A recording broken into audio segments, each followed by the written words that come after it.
શું તમે જાણો છો વિશ્વનું સૌથી જૂનું એટલે કે સૌથી જૂનું લાકડાનું વ્હીલ લગભગ 5000 વર્ષથી પણ જૂનું છે?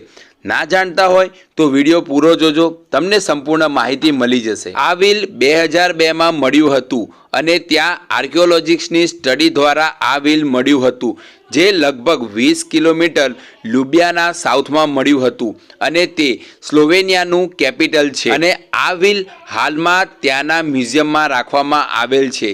આ વ્હીલની ઉંમર જાણવા માટે રેડિયો કાર્બન ડેટિંગ પદ્ધતિનો ઉપયોગ કરવામાં આવ્યો હતો અને તે કાર્બન ડેટિંગ પદ્ધતિથી આ વ્હીલની એજ 5100થી લઈ 5350 વર્ષ જૂનું માનવામાં આવે છે। તો આવી જ ઇન્ફોર્મેશન માટે મિત્રો આપણી ચેનલને સબસ્ક્રાઈબ, આ વિડીયોને લાઇક અને શેર પણ કરી દેજો।